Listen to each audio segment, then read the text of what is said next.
بسم اللہ الرحمن الرحیم۔ السلام علیکم ناظرین، ویلکم ٹو مائی چینل خواب اور تعبیر۔ ناظرین، خواب اور تعبیر کے اس چینل میں ٹرو سٹوریز کے سلسلے میں آج جو میں واقعہ گوش گزار کروں گی وہ ہے درخت کی گواہی۔ حضرت ابوبکر صدیق رضی اللہ تعالیٰ عنہ سے منقول ہے، آپ نے فرمایا زمانہ جاہلیت میں ایک روز ایک درخت کے نیچے بیٹھا ہوا تھا۔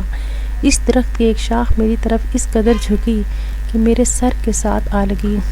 میں اسے دیکھتا رہا اور سوچتا رہا یہ کیا چاہتی ہے۔ اس درخت سے میرے کان میں آواز آئی کہ ایک پیغمبر فلاں وقت میں ظاہر ہوگا، لوگ اس پر امان لائیں گے، تجھے چاہیے کہ ان میں سب سے نیک بخت بنے۔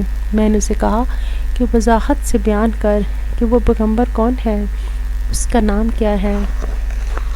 اس نے کہا محمد بن عبداللہ بن عبد المطلب بن ہاشم۔ میں نے کہا وہ میرا دوست، حبیب اور ساتھی ہے۔ میں نے اس درخت سے وعدہ لیا کہ جب وہ مبعوث ہوں مجھے خوشخبری دے۔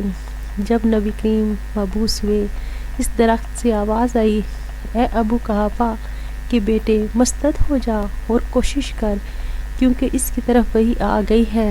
مجھے رب موسیٰ کی قسم ہے کہ کوئی تجھ سے سبقت نہ لے جائے۔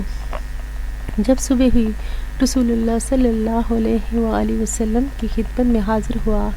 آپ نے فرمایا، اے ابو بکر، میں تجھے خدا اور رسول کی طرف بلاتا ہوں۔ میں نے کہا بس آپ پر ایمان لایا اور آپ کے قول کی تصدیق کی۔